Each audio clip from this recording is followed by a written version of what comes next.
Escribe en los comentarios desde dónde y a qué hora nos ves. Así podré conocerte mejor. Para apoyar el canal gratis, no olvides suscribirte y darle like. Imagina el imperio más grande del mundo, bañado en el oro de las Américas, con un ejército invencible, los tercios.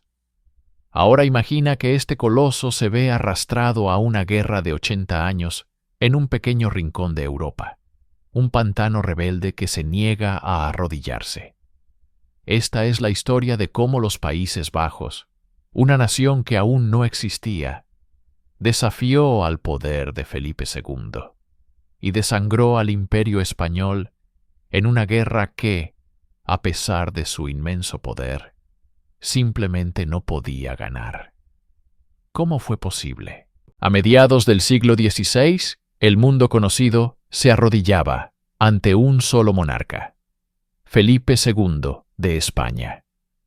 Heredero de un mosaico de territorios sin precedentes, su dominio era una afirmación de poder global. Desde las minas de plata de Potosí y Zacatecas en las Américas, que bombeaban la sangre económica del imperio, hasta las ricas tierras de Nápoles y Milán en Italia.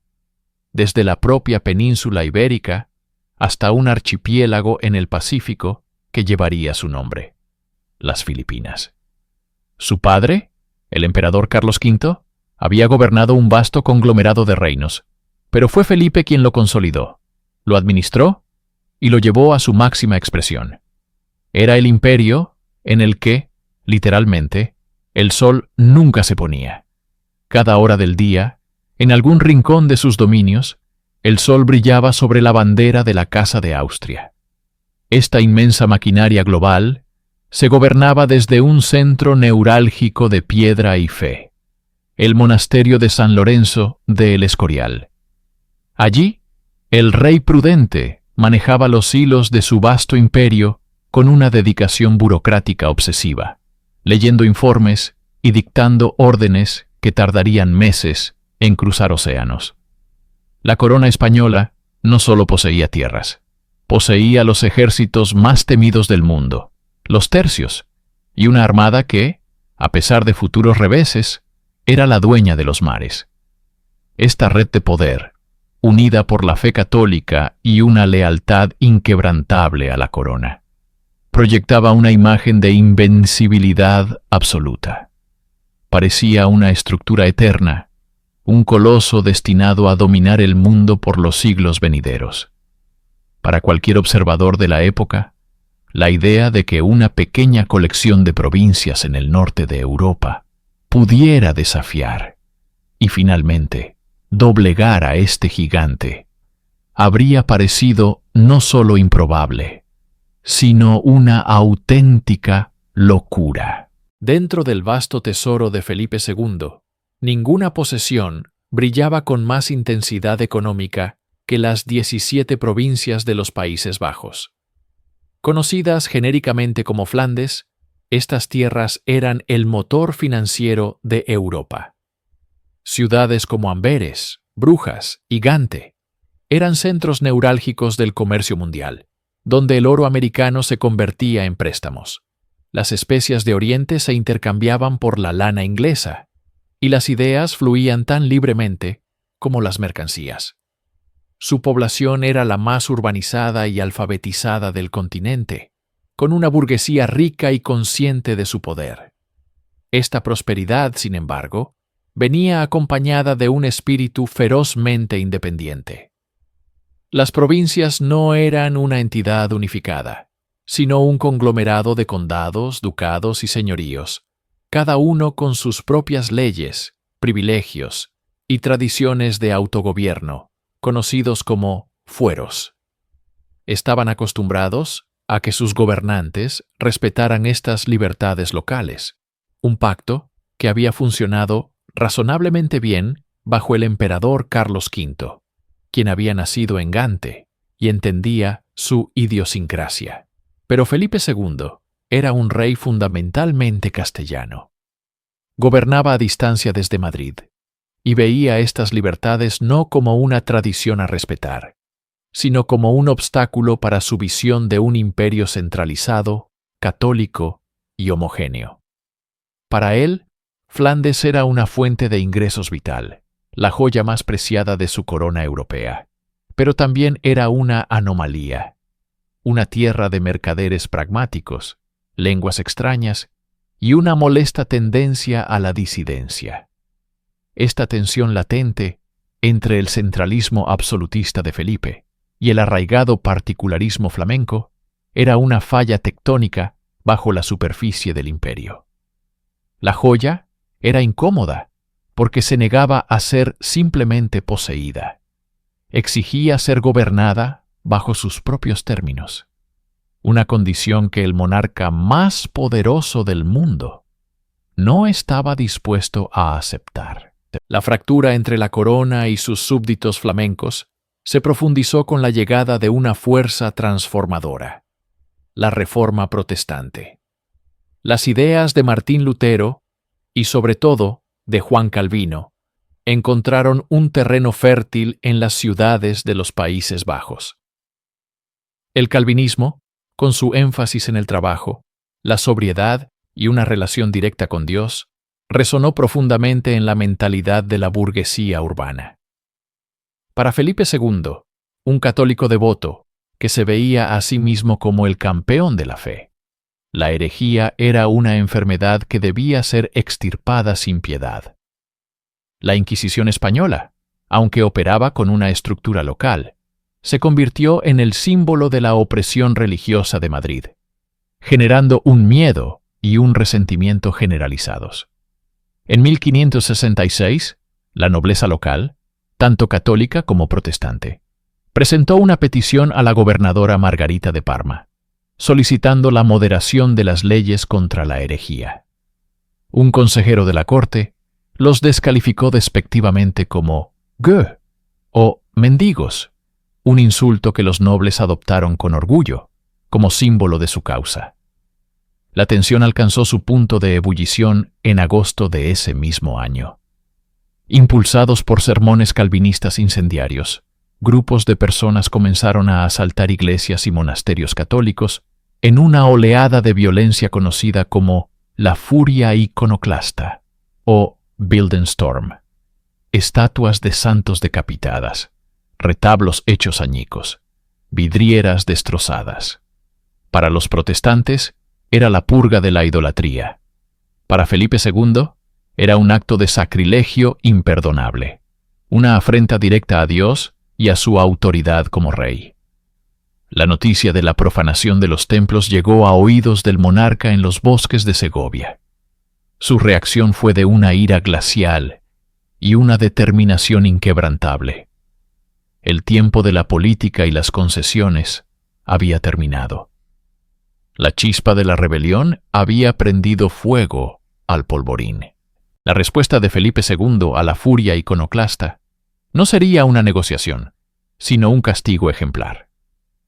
Para ejecutar su voluntad, eligió a su general más experimentado y despiadado, Fernando Álvarez de Toledo, el tercer duque de Alba.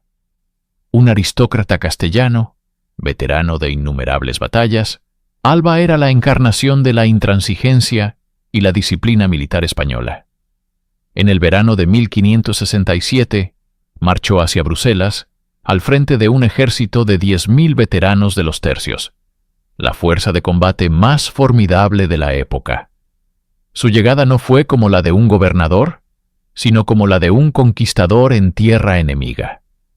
El objetivo de Alba no era restaurar la paz, sino aplastar toda forma de disidencia, política o religiosa, de una vez por todas.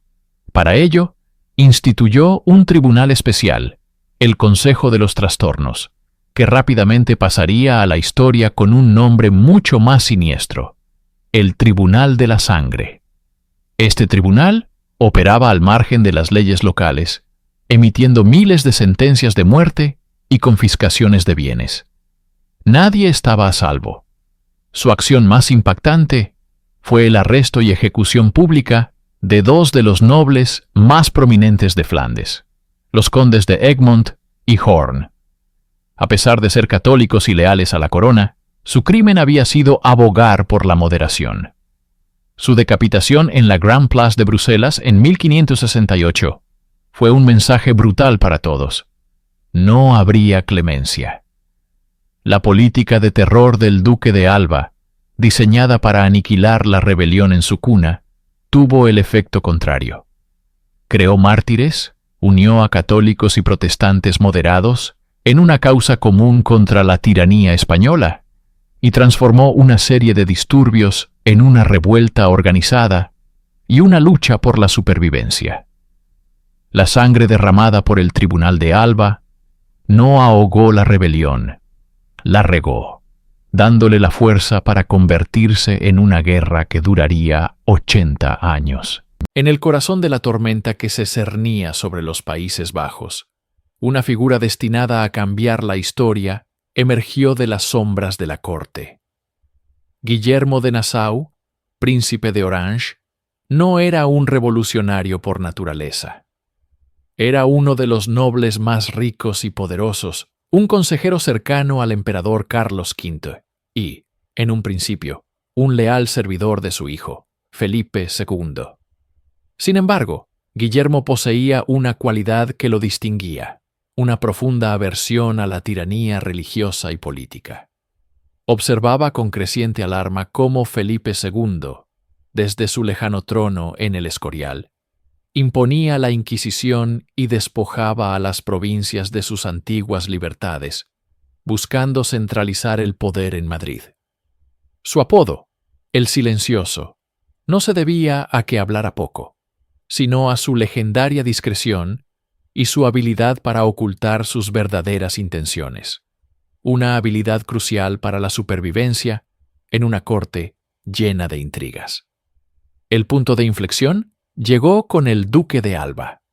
La brutalidad de su Tribunal de los Tumultos, que ejecutó a miles, incluyendo a los condes de Egmont y Horn, amigos cercanos de Guillermo, fue la gota que colmó el vaso. Guillermo comprendió que no había espacio para la moderación.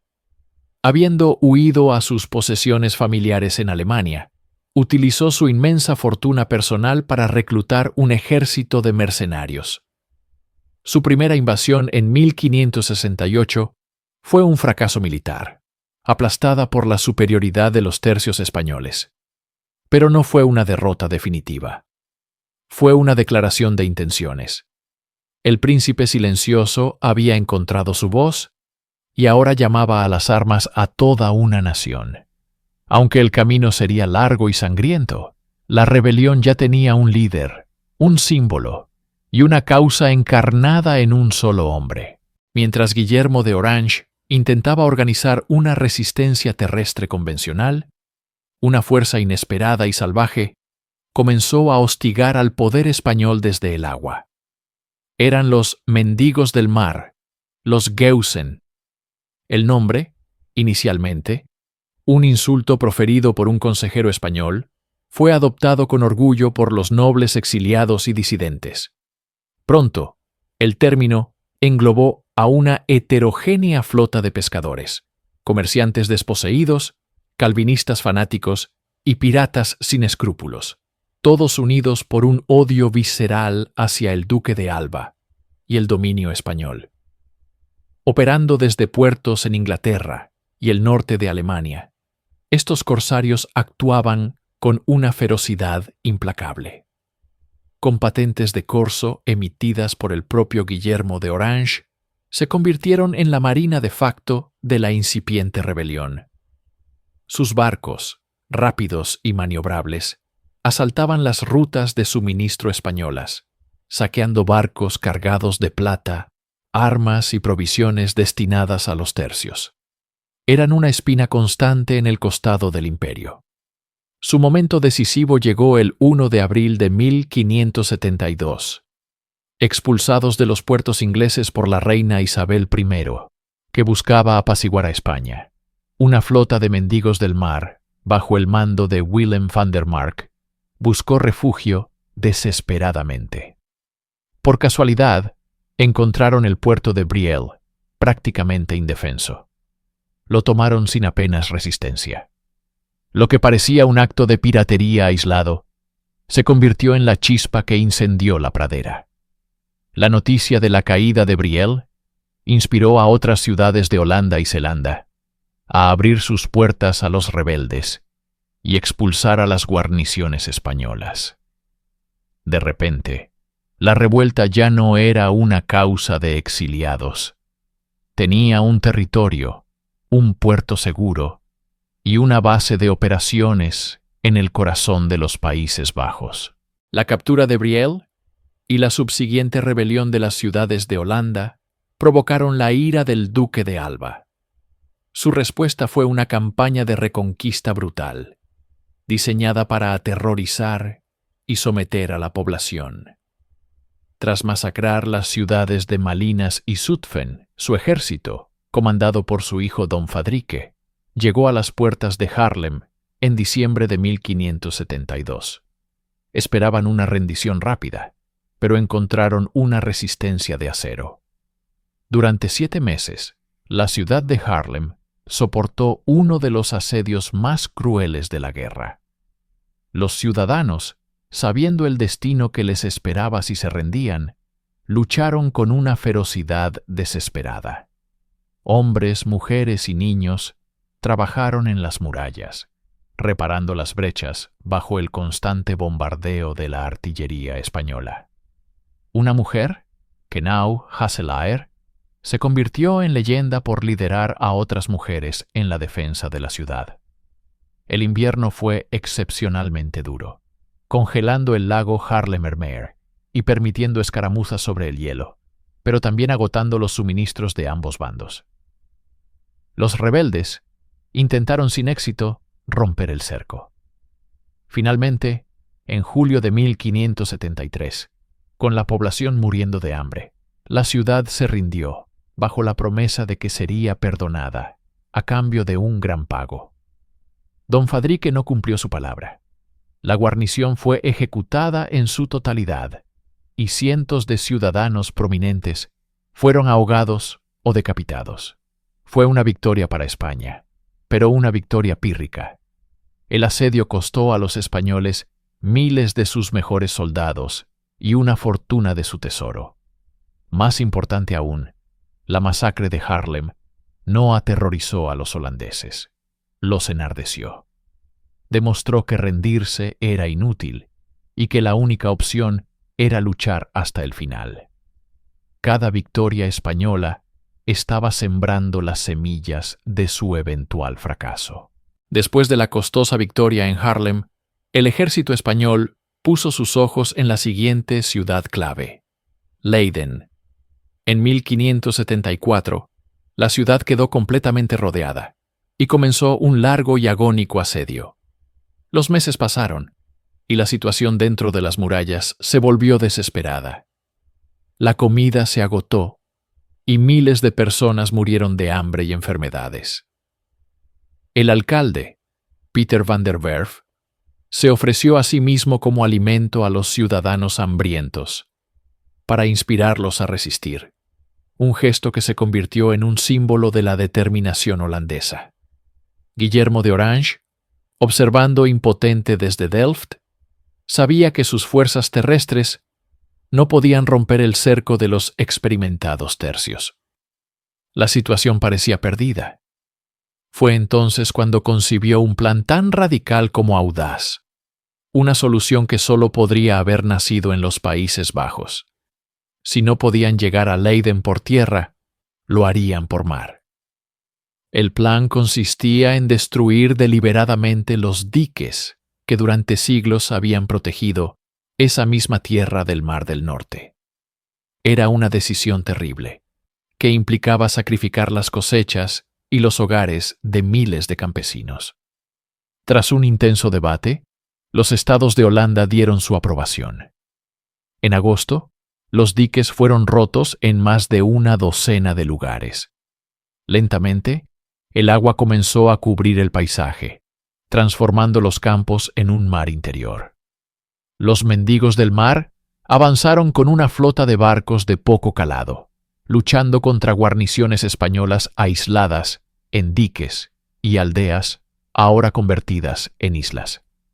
Los españoles, aterrorizados por la subida de las aguas y enfrentándose a un enemigo anfibio que no comprendían. Finalmente rompieron el asedio y huyeron en pánico el 3 de octubre de 1574. Los barcos rebeldes entraron en Leiden, llevando pan y arenques a una población al borde de la inanición. La victoria fue total y como recompensa por su resistencia, Guillermo fundó la Universidad de Leiden, un faro de libertad intelectual nacido del sacrificio supremo. Para 1576, el ejército español de Flandes, la maquinaria militar más formidable de Europa, se estaba pudriendo desde dentro. Meses, incluso años, sin paga, habían convertido a los veteranos de 1000 batallas en una horda desesperada y resentida. El tesoro español, agotado por conflictos en múltiples frentes, había declarado otra bancarrota y las promesas de pago se desvanecieron en el aire. La disciplina, el pilar del poder de los tercios, se quebró. Los soldados se amotinaron. Su objetivo no era un ejército enemigo, sino la ciudad más rica de la región, Amberes. A pesar de su lealtad a la corona, la ciudad era un símbolo de opulencia, un premio esperando ser tomado. El 4 de noviembre de 1576, los amotinados descendieron sobre la metrópoli comercial. Lo que siguió no fue una batalla, fue una masacre. Durante 3 días, la ciudad fue sometida a una orgía de violencia, pillaje y destrucción. Los soldados, enloquecidos por la codicia y la frustración, asesinaron a miles de ciudadanos indefensos, quemaron edificios históricos y saquearon cada casa, almacén y banco. El centro financiero del norte de Europa fue despojado y humillado, sus calles teñidas de sangre y sus arcas vaciadas. El evento, conocido como la Furia Española, fue un desastre estratégico catastrófico para la causa de Felipe II. El horror del saqueo logró lo que años de rebelión no habían conseguido: unir a las 17 provincias, católicas y protestantes, en un odio común contra la brutalidad del dominio español. La sangre derramada en las calles de Amberes no apagaría el fuego de la revuelta, sino que lo avivaría hasta convertirlo en un infierno incontrolable. Las noticias de la furia española en Amberes se extendieron como una plaga, provocando una ola de conmoción y repulsión en todas las provincias de los Países Bajos. El brutal saqueo de una ciudad leal demostró a todos, sin importar su fe o su lealtad política, que nadie estaba a salvo de la anarquía de un ejército extranjero sin control. El terror se convirtió en el catalizador de la unidad. Apenas 4 días después del inicio del saqueo, el 8 de noviembre de 1576, los representantes de las provincias, tanto las rebeldes del norte como las leales del sur, se reunieron en la ciudad de Gante y firmaron un acuerdo histórico: la Pacificación de Gante. Este tratado era, en esencia, una alianza colectiva contra la tiranía percibida. Sus demandas eran claras y directas: la retirada inmediata y completa de todas las tropas españolas y mercenarias del territorio. Se acordó una amnistía general para los actos cometidos durante la revuelta y se restauraron las antiguas libertades y privilegios provinciales. Crucialmente, el documento pospuso la espinosa cuestión religiosa, dejando que los estados generales decidieran el futuro del catolicismo y el protestantismo. Por un breve y brillante momento, las 17 provincias se mantuvieron unidas. Era una coalición sin precedentes, un frente unido que abarcaba desde los calvinistas más fervientes de Holanda hasta los nobles católicos de Flandes. Sin embargo, esta unión nació de un enemigo común, no de una visión compartida. Las profundas divisiones religiosas y culturales que los separaban no habían desaparecido, simplemente estaban latentes bajo la superficie. La pacificación de Gante fue un logro monumental, pero también una construcción frágil, destinada a resquebrajarse bajo la presión de sus propias contradicciones. La frágil unidad de la pacificación de Gante no estaba destinada a durar. La corona española respondió enviando a un nuevo gobernador, Alejandro Farnesio, duque de Parma. Farnesio no era solo un brillante general, sino también un maestro de la diplomacia. Comprendió que la alianza rebelde era una amalgama inestable de intereses contrapuestos, y se dispuso a explotar sus fisuras. Su estrategia se centró en los nobles católicos de las provincias del sur, en regiones como Artois y Henao. Estos aristócratas, aunque descontentos con las tropas españolas, estaban cada vez más alarmados por el creciente radicalismo calvinista en el norte. Farnesio les ofreció un trato: la retirada de las tropas extranjeras y el respeto a sus privilegios tradicionales a cambio de su lealtad a Felipe II y la preservación de la fe católica como única religión. El 6 de enero de 1579, estas provincias del sur firmaron la Unión de Arras, reconciliándose formalmente con la corona española. La respuesta del norte no se hizo esperar. Apenas unas semanas después, el 23 de enero, las provincias septentrionales, lideradas por Holanda y Zelanda, formaron su propia alianza, la Unión de Utrecht. Este no era un acuerdo de reconciliación, sino un pacto de defensa mutua, un compromiso para luchar juntas contra España hasta el final. La Unión de Utrecht se convirtió en el núcleo de lo que sería la futura República Neerlandesa. En menos de un mes, el sueño de unas 17 provincias unidas se había hecho añicos. El país estaba ahora formalmente dividido en dos bloques antagónicos, fracturado de forma irrevocable por la línea de la religión y la política. La guerra civil se había transformado en una guerra por la independencia nacional, pero solo para la mitad norte del país. Con la formación de la Unión de Utrecht, la paciencia de Felipe II, el monarca más poderoso del mundo, se agotó por completo. Para él, la rebelión tenía un nombre y un rostro: Guillermo de Orange. Consideraba al príncipe el arquitecto de toda la sedición, un traidor a su rey, a su país y a su Dios.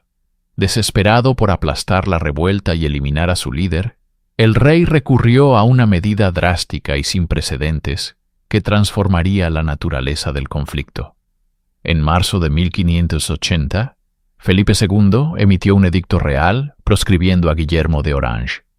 Lo declaró formalmente enemigo de la raza humana, un traidor y un criminal. Pero el rey fue más allá de la simple condena. Puso un precio a su cabeza. El edicto ofrecía una recompensa monumental de 25.000 coronas de oro, una fortuna inmensa, a cualquiera que entregara a Guillermo de Orange a las autoridades españolas, vivo o muerto. Además, el asesino recibiría el perdón por cualquier crimen pasado, sin importar su gravedad, y sería elevado a la nobleza. Este acto convirtió el conflicto político en una vendetta personal. Ya no era una guerra entre un soberano y sus súbditos rebeldes. Era una cacería humana sancionada por el Estado. Guillermo respondió con su famosa Apología, un documento en el que no se disculpaba, sino que defendía ferozmente sus acciones y denunciaba a Felipe como un tirano y un hereje. La proscripción galvanizó a los partidarios de Guillermo, que ahora lo veían como un mártir en vida. Sin embargo, también lo convirtió en el hombre más buscado de Europa, colocando una diana invisible sobre su espalda. La guerra había entrado en su fase más oscura y personal, y la sombra del asesino ahora se cernía sobre el líder de la revuelta holandesa. El 10 de julio de 1584, la rebelión holandesa perdió a su corazón y a su cerebro. Felipe II, harto de la obstinada resistencia de Guillermo de Orange, lo había declarado proscrito años antes, ofreciendo una vasta fortuna y un título nobiliario a quien pusiera fin a su vida. Varios intentos habían fracasado, pero la promesa de la recompensa era un imán para los fanáticos. Baltasar Gerard, un católico francés devoto de la causa española, vio en el edicto una llamada divina. Se infiltró en el círculo de Guillermo en Delft, ganándose su confianza bajo una falsa identidad durante semanas. Aquel día de julio, esperó pacientemente en un rincón oscuro, bajo la escalera del Prinzenhof, la residencia de Guillermo. Cuando el príncipe pasó, Gerard dio un paso adelante y disparó 3 balas a quemarropa. Las últimas palabras de Guillermo, según la leyenda, fueron una súplica por su pueblo. Dios mío, ten piedad de mi alma y de este pobre pueblo. El asesinato conmocionó a las Provincias Unidas hasta sus cimientos. El líder que había unido a facciones dispares, el estratega político que había desafiado al imperio más poderoso del mundo, había caído. Para España, parecía la victoria definitiva. Sin su guía, se esperaba que la rebelión se desmoronara, que las provincias, presas del pánico y la desunión, volvieran al redil de los Habsburgo. Pero el efecto fue el contrario. La muerte de Guillermo no mató a la rebelión, la convirtió en una causa sagrada. El príncipe se transformó en un mártir, un símbolo inmortal de la lucha por la libertad. Lejos de rendirse, la determinación de los rebeldes se endureció, forjada en el fuego de la tragedia y el deseo de venganza. Tras el caos y la desesperación por el asesinato de su padre, una nueva figura emergió de las sombras. No un político, sino un soldado. Mauricio de Nassau. Con tan solo 17 años, fue nombrado estatúder y capitán general de las fuerzas rebeldes. Muchos lo vieron como una simple figura decorativa, un símbolo para mantener viva la causa de la Casa de Orange. Se equivocaban. Mauricio, junto a su primo Guillermo Luis de Nassau-Dillenburg, no intentó imitar la destreza política de su padre. En su lugar, se centró en el único campo donde podían superar a España: la innovación militar. Estudió con avidez los textos militares clásicos, desde los romanos hasta los griegos, y se dio cuenta de que el invencible tercio español tenía debilidades. Su respuesta fue una reforma militar radical que cambiaría la forma de hacer la guerra en Europa. Introdujo el concepto del entrenamiento y la disciplina constantes. Los soldados aprendían a marchar al unísono, a cargar y disparar sus mosquetes como un mecanismo de relojería. Desarrolló la revolucionaria táctica de la contramarcha, donde las líneas de mosqueteros disparaban en voleas sucesivas, creando un fuego casi continuo que los tercios no podían igualar. Reorganizó el ejército en unidades más pequeñas y flexibles, los batallones, capaces de maniobrar rápidamente en el campo de batalla. Además, puso un énfasis crucial en la logística y en pagar a sus tropas a tiempo, evitando las desastrosas mutinías que plagaban constantemente al ejército español. Mauricio no solo estaba construyendo un ejército, estaba forjando una máquina de guerra profesional, disciplinada y moderna, capaz de enfrentarse cara a cara con las mejores tropas del mundo. La muerte de Guillermo de Orange y la presión incesante del duque de Parma llevaron a las Provincias Unidas a buscar desesperadamente un protector extranjero. Su mirada se posó en Inglaterra. La reina Isabel I, aunque reacia a un conflicto abierto con el coloso español, entendía que una Holanda controlada por España sería una daga apuntando al corazón de su reino. En 1585 firmó el Tratado de Nonsuch, comprometiendo tropas y recursos a la causa holandesa. Esta alianza fue la gota que colmó el vaso para Felipe II. El rey español, considerándolo un acto de guerra intolerable, desató su plan más ambicioso, la Empresa de Inglaterra. El objetivo era construir la flota más grande jamás vista, la Gran y Felicísima Armada, para barrer a la marina inglesa del Canal de la Mancha. Una vez asegurado el control del mar, el formidable ejército de Flandes de Alejandro Farnesio cruzaría desde los Países Bajos para invadir Inglaterra, deponer a Isabel y restaurar el catolicismo. En 1588, la colosal flota partió hacia el norte. Sin embargo, el plan se encontró con una serie de desastres. La armada holandesa bloqueó eficazmente los puertos flamencos, impidiendo que las tropas de Parma pudieran embarcar. Los ágiles barcos ingleses, con su artillería de mayor alcance, hostigaron a la formación española. En el puerto de Calais, un audaz ataque con brulotes sembró el pánico y rompió la formación de media luna de la armada.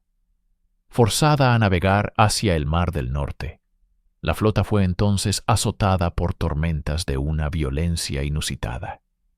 El llamado viento protestante estrelló docenas de barcos contra las costas de Escocia e Irlanda.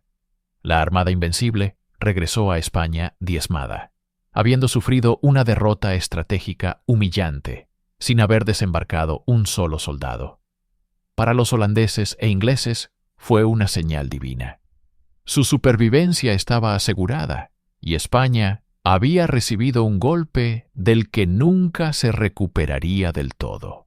Con el ejército reformado por Mauricio de Nassau y la amenaza de la Armada Invencible neutralizada, el conflicto en los Países Bajos entró en una nueva fase. La guerra en esta región no se decidía en grandes batallas campales, sino en una agotadora sucesión de asedios. Era una tierra de ciudades fortificadas, y quien controlaba las ciudades, controlaba el territorio. Aquí es donde el genio metódico de Mauricio brilló con más intensidad. Transformó el arte del asedio de un asunto brutal y a menudo incierto a una ciencia exacta. Aplicando sus estudios de ingeniería militar romana y matemática, desarrolló un sistema casi infalible. En lugar de asaltos frontales suicidas, sus ejércitos cavaban. Creaban una inmensa red de trincheras en zigzag y paralelas que se acercaban metódicamente a las murallas enemigas, protegiendo a sus hombres del fuego de los defensores. Sus ingenieros calculaban con precisión la cantidad de pólvora y la ubicación exacta de las minas para abrir brechas en los bastiones. La artillería se utilizaba de forma sistemática para suprimir las defensas y martillear puntos débiles específicos. Este método fue puesto a prueba durante el periodo conocido como los 10 años, desde 1590. Ciudad tras ciudad, consideradas inexpugnables, cayeron ante la maquinaria de asedio de Mauricio. Breda, Zutphen, Deventer, Steenwijk, Coevorden. Cada victoria no solo expandía el territorio de las Provincias Unidas, sino que también minaba la moral española y demostraba la superioridad de la nueva doctrina militar holandesa. Mauricio no solo estaba conquistando ciudades, estaba construyendo metódicamente las fronteras de una nueva nación, forjando la futura República Holandesa a golpe de pala, pólvora y cálculo. Para 1609, el Imperio Español y las Provincias Unidas estaban en un punto muerto sangriento, y sobre todo, económicamente insostenible. España, bajo el reinado de Felipe III y la influencia del Duque de Lerma, se había declarado en bancarrota en 1607. Las arcas que una vez rebosaron con la plata de las Américas estaban vacías, drenadas por décadas de guerra incesante en múltiples frentes. Los tercios en Flandes, la fuerza de combate más temida de Europa, estaban mal pagados y al borde del motín constante. Del otro lado, la joven República Holandesa, aunque en pleno auge comercial, también sentía el peso de financiar un ejército permanente y una marina formidable. El agotamiento mutuo condujo a la mesa de negociación, resultando en la tregua de los 12 años. No era una paz, sino un cese de hostilidades, un respiro que ambos bandos necesitaban desesperadamente. Para España, fue una humillación apenas disimulada. Reconocer, aunque fuera temporalmente, la existencia de los rebeldes y negociar con ellos como iguales era una píldora amarga. Sin embargo, se presentó como una pausa estratégica para recuperar fuerzas. Para los holandeses, la tregua fue una victoria diplomática monumental. Era un reconocimiento de facto de su soberanía por parte de su antiguo amo. Utilizaron esta década de calma para consolidar su estado, expandir su imperio comercial global a través de la Compañía Neerlandesa de las Indias Orientales y fortalecer su posición financiera. Sin embargo, la paz trajo consigo sus propias tensiones, especialmente conflictos religiosos internos entre facciones protestantes.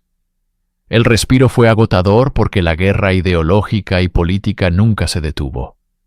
Fue una guerra fría en la que ambos contendientes se preparaban para el inevitable reinicio de las hostilidades, sabiendo que la cuestión fundamental sobre la soberanía y la religión aún no estaba resuelta. La frágil tregua se hizo añicos en 1621. En España, un nuevo monarca, Felipe IV, y su ambicioso valido, el conde duque de Olivares, llegaron al poder con la determinación de restaurar la reputación y la hegemonía española. La política de apaciguamiento de Lerma fue abandonada por una de confrontación total. El reinicio de la guerra en los Países Bajos no ocurrió en un vacío. 3 años antes, en 1618, había estallado en Bohemia un conflicto que se convertiría en la devastadora Guerra de los 30 años. Lo que había comenzado como una revuelta de los protestantes holandeses contra su soberano, se fusionó inextricablemente con esta conflagración paneuropea. La Guerra de Flandes se convirtió en el frente occidental de una lucha titánica entre las dos grandes ramas de la Casa de Habsburgo, la española y la austriaca, y una coalición cambiante de potencias protestantes y católicas rivales, como Suecia, y crucialmente, la Francia del cardenal Richelieu. El objetivo de Olivares, a través de su proyecto de la Unión de Armas, era movilizar todos los recursos del imperio para una victoria total.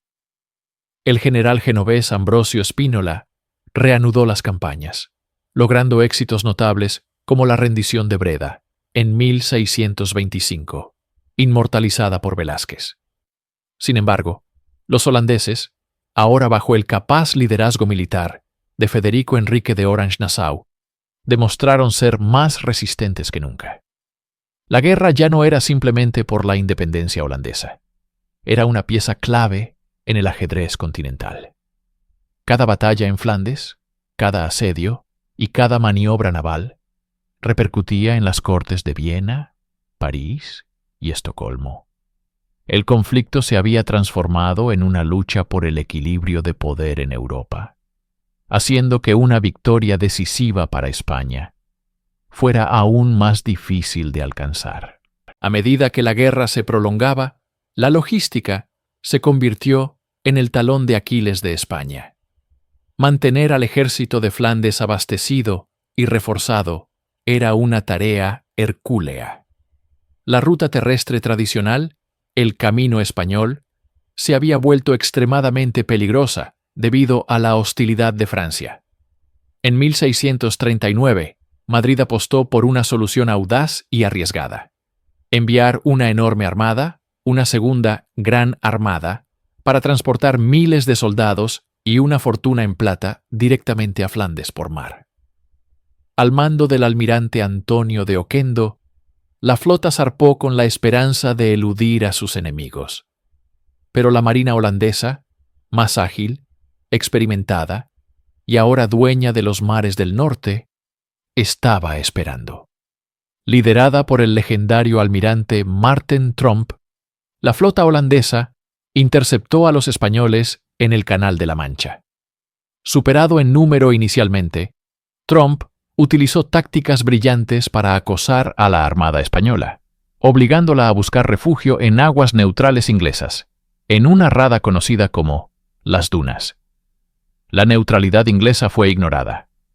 El 21 de octubre de 1639, Tromp lanzó un ataque total. El resultado fue una catástrofe sin paliativos para España. La armada fue aniquilada. Más de 40 barcos fueron hundidos o capturados, y miles de los mejores soldados de España murieron o fueron hechos prisioneros. La batalla de las Dunas fue mucho más que una derrota naval. Fue el golpe de gracia al poder marítimo español en el Atlántico. Destrozó la capacidad de España para sostener la guerra en Flandes, y demostró al mundo que el dominio de los mares había pasado irrevocablemente a manos holandesas. El ocaso del poder naval español era ya una realidad innegable, y con él, la esperanza de una victoria en la larga guerra se desvanecía en el horizonte. La década de 1640 fue terminal para las ambiciones españolas. La desastrosa derrota en la batalla de las Dunas fue seguida por la batalla de Rocroi en 1643, donde el mito de la invencibilidad de los tercios españoles en campo abierto fue finalmente destrozado por los franceses. Internamente, el imperio se desmoronaba. Las revueltas en Cataluña y Portugal, provocadas en gran parte por la presión fiscal de la Unión de Armas de Olivares, desviaron tropas y recursos desesperadamente necesarios. La guerra en Flandes, que ya duraba casi 80 años, se había convertido en un sumidero insostenible de vidas y dinero que España ya no podía permitirse. El agotamiento era total. En la ciudad de Münster, en Westfalia, los diplomáticos de toda Europa se reunieron para poner fin a la carnicería de la Guerra de los 30 años. Dentro de estas negociaciones monumentales, los delegados españoles y holandeses se sentaron para finalizar su propio conflicto. Tras años de complejas conversaciones, el 30 de enero de 1648, se firmó la Paz de Münster. Sus términos eran claros y trascendentales. España, la superpotencia que había dominado el siglo anterior, reconocía formalmente a las Provincias Unidas como una nación independiente, libre y soberana. Era la admisión final de la derrota. La guerra que había comenzado con la ejecución de nobles rebeldes en Bruselas terminaba con el nacimiento oficial de una nueva potencia europea. La República Holandesa, forjada en 80 años de fuego y sangre, emergía como un gigante comercial, financiero y naval. Para España, la paz era una necesidad, pero también el símbolo de su declive. El imperio más grande del mundo había sido incapaz de someter a un puñado de provincias rebeldes. Una guerra que demostró que la voluntad de un pueblo por su libertad podía, al final, superar el poder del oro y las armas.